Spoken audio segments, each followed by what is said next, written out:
we are building up to the 2025 FBC Zimbabwe Open. It starts tomorrow right here in the capital at Royal Harare Golf Club. The tournament, part of the prestigious Sunshine Tour.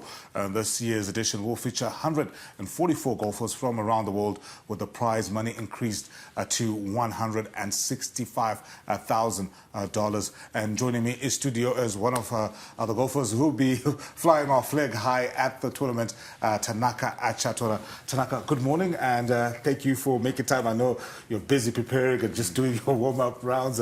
How excited are you for this year's edition of the FBC Zimbabwe Open? Yeah, firstly, thank you for having me.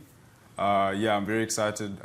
You know, I've been playing quite a few tournaments leading up to this, and I feel like my golf is trending in the right direction. I think, you know, it'll be nice to make the cut, obviously, but as an amateur, you're just trying to go out there and get some experience, play these courses how the pros play them, and yeah, if I can just go there and do the best I can, I'll be very happy with that. But, I mean, every time this tournament rolls along, I think it always attracts huge interest, not just from here in Zimbabwe, but even on the continent and beyond. You know, as a golfer who's still obviously trying to cut his teeth in the game, how important is it for you to just rub shoulders with some of the best players on the continent?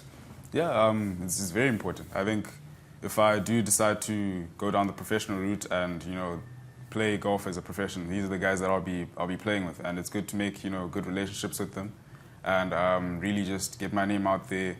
And at the end of the day, these are the guys that are also gonna assist me when I'm having troubles with anything in my game, and you know, they'll be there for me when I'm having any problems whatsoever. So yeah, I think it's very important to kind of rub shoulders with them.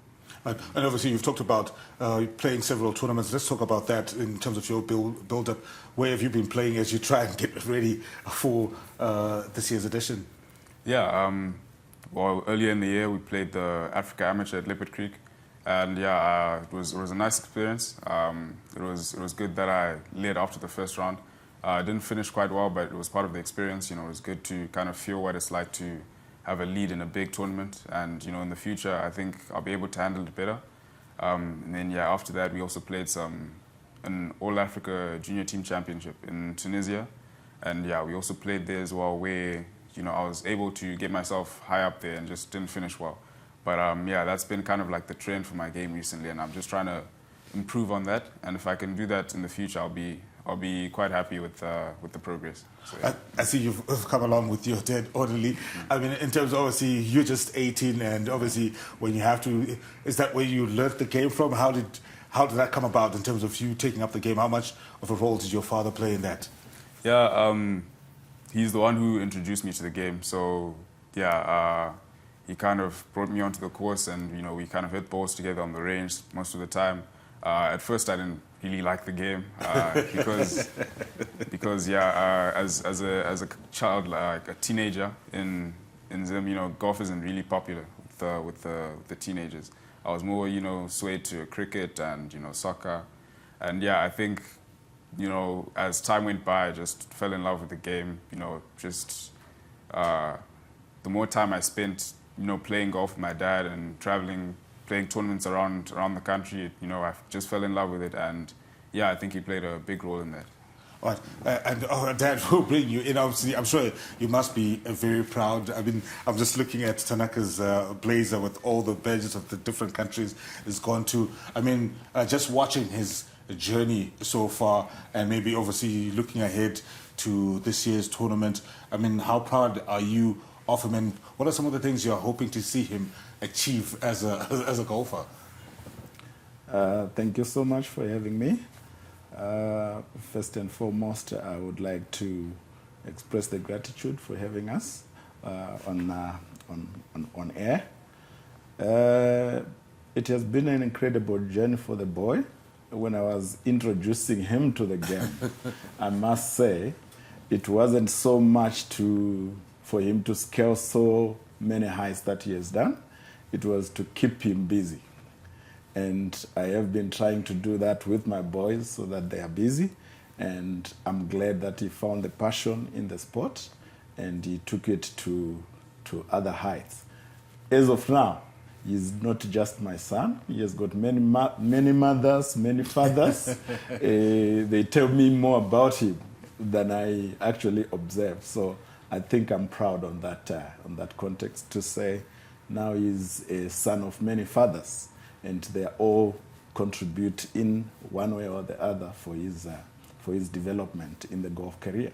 And then we look at the FBC Zimbabwe Open in particular, part of the Sunshine Tour, and obviously, if not the biggest golf tournament in the country. I mean, what are you, we're not talking about the other mothers and fathers. What are you telling him in terms of just getting him prepared and maybe the expectations and the potential pressure that might come with competing there? We do have pep talk all the time before a big tournament, and my advice to him is his best is good enough. As long as he tries his best, that's good enough. Golf is a humbling sport. It's not a sport you can go out there and say, I'm going to shoot under par. But it's a sport that you have to keep your mind in the present, and it's one shot at a time, and each shot is World Cup. So those are the basic rules for him to say, keep your mind in the present, do your best, make your decisions wisely, and enjoy the game. It's very important for him to enjoy. There is no criticism after. We hug after the game. Sometimes we hug before he goes in the game and say, do your best. Best of luck. All right, Tanaka, let's talk about Royal Harare Golf Club. I've been rated as one of the best courses on the continent. How familiar are you with it, and maybe in terms of your game and maybe competing against other people, is that an advantage, a disadvantage? Do you feel like playing at Royal is going to help your game? Yeah, definitely. I think it's definitely going to help my game. I'm a member there, so I play there pretty much every day when I'm not playing other tournaments. And yeah, obviously the course does change quite a lot when you're playing a big tournament like this. They kind of firm up the greens, make them faster, and it plays a little bit longer as well. But yeah, I think just that advantage of me playing the course every day, I have an idea of where the misses are, where the good spots are, and yeah, I think the fact that I'm a member there and I play every day, it's going to be a big advantage for sure. And I'm sure you also get to interact with other local golfers. I think over the last couple of years, we've seen, especially our South African counterparts, dominating and winning the tournament. Is there a conversation around the local golf community about, you know what, we need to keep the money here at home and keep the trophy here at home? And, what are you guys maybe even working with the Zimbabwe Golf Association trying to do to make sure that we are just as competitive as our neighbors? Yeah, definitely. I think it would be nice for a Zimbabwean player to win the FBC Zimbabwe Open. For the amateur side, we've kind of been put into this Africa High Performance Program, which has been run by, I believe, the IGF, Professional Golf Association in South Africa, and yeah, the Olympic Solidarity as well. So, and also the RNA.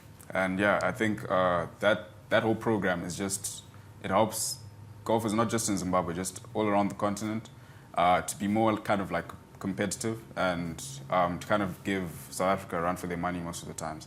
So yeah, I think that's something that that we've been doing to kind of just reduce that gap between the South African golfers and the rest of the continent's golfers as well. Right. And obviously, you did highlight at the start that, amongst teenagers or maybe your age group, golf is not a very popular sport. I mean, to somebody who's probably sitting there at home and maybe admiring your badges and just hearing your story, what words of encouragement would you like to give them in terms of, taking up the sport and maybe just highlighting that maybe it's not so boring after all? Yeah, with the first look, it does look quite boring. You're just hitting a small white ball around a field, but yeah, for me, I've kind of found love in the fact that you make a lot of friends along the way. It's kind of not a team sport most of the time. You're kind of playing by yourself. You have your own kind of golf ball you're playing, and you're not really counting on anyone else to do it for you. And yeah, it can be very lonely. But I think the fact that you play with other people and you kind of connect with them, it can really help kind of make it a better experience because you're making friends and you're making good relationships with other people. Dad, thank you guys very much for joining us. I think we'll be coming to Royal Harare. Hopefully we'll get to see you in action, and we'll be pushing not just you, but every other Zimbabwean taking part in that tournament. And let's give the South Africans a run for run for our money. It's our money, actually.